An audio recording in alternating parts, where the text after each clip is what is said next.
Brilliant. Hey, now the global market for bicycles, you know what it's worth? It's worth an estimated $45 billion and it's growing. And you may think you're doing your bit for the environment because you're using two wheels, right? Not so fast. What about the oil that keeps your chain running smoothly? Yeah, most contains petroleum. But now there's a new plant-based and fully biodegradable bike chain oil. Simon Nash is the founder of Green Oil and the bloke who came up with it. How long did it take you to develop? It's about over a year in my last year of university to create the wet chain lube, the original Green Oil, and the other products kind of spun out from that, really. Well, good on you, Simon. Yeah. Welcome to the program. Thank you. So, what you started this in a shed, yeah? Yeah, that's right. Yeah, with a basic chemistry kit and some mixing machinery and a small bottling machine. And originally, it wasn't even a bottling machine; it was actually a reclaimed beer tap where I used to fill the bottles. Yeah, one of the bottles right there is actually the first ever one, a hand-applied label. Right. And a logo designed it in Microsoft Word. So can I just get my head around this? This is a plant-based, all plant. Exactly, yeah. So most lubricants are made from petrochemicals instead of plants. So that uses similar long-chain molecules to petrochemicals, plant-based antioxidants, and it's completely biodegradable. And it's actually safe on your skin. A lot of mechanics are using PTFE lubricants. These chemicals are accumulating in their body tissue.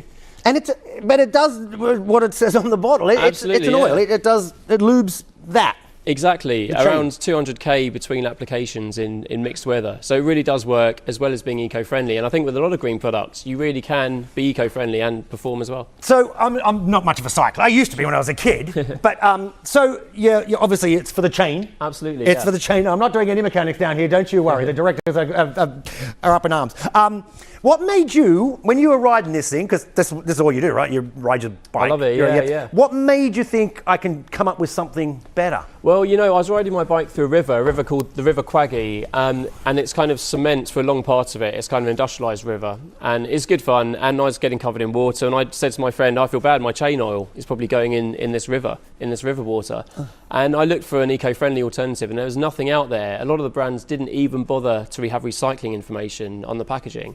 And I thought, this is crazy. I care about the environment. Most cyclists do.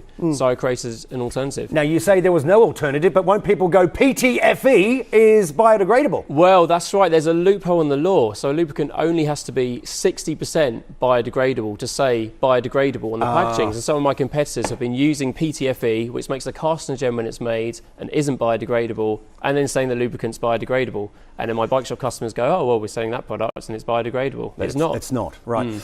So where are you flogging this stuff? I mean, you're around the world, aren't you? All around the world, yeah. So we do try and ship rather than air freight, I must say. Wow, to you're keep very the carbon good. footprint low. We sell in New Zealand, Germany, Netherlands, a huge number of countries. And of course, every bottle we sell, that means 100 mil less petrochemicals going into the environment. And the bottles are made of recycled plastic. So when you recycle at home, it could come back as a recycled plastic green oil bottle. Do you remember in the 70s and the early 80s, maybe you're not that old, we used to see footage of China.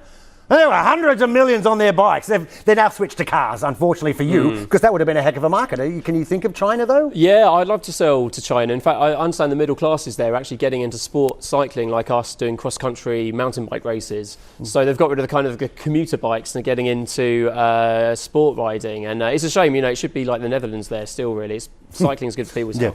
And I'm just curious, the first one I read about this, can you use it in engines? Can it go in a car or a scooter? Unfortunately, not in car engines, but on the lubricated parts of a car, like a car door, you can use it. But for an engine oil, you firstly would need to strip out all of the petrochemicals from the car engine to stop them congealing with the plant-based ones. And also, most car engines are only guaranteed for petroleum lubricants at the moment.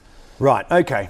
Well, you know what? You started in a shed. You know who else started in a shed? A couple of blokes that started a company called Apple, huh? I have heard of them. You're going to make a fortune. And talking of that, you and I are going to go to Wall Street right now to take a look at how the markets are faring. And the markets are slightly lower. There was a little change, really. It's a bit of a pause after a 3-day surge on Wall Street. But again, everybody keeping their eye on those talks tomorrow between China and the US, those top trade dogs resuming those trade talks. Hey, that's it. I'm back same time, same place tomorrow if you can deal with it. Yael is back at the top of the hour with Impact. In the meantime, you can follow me on Twitter. Tweet me, I'll tweet you back. You can get me at BBC Aaron. Have a great day. See you tomorrow. Thank you. Thank you very much. Much appreciated. That was great.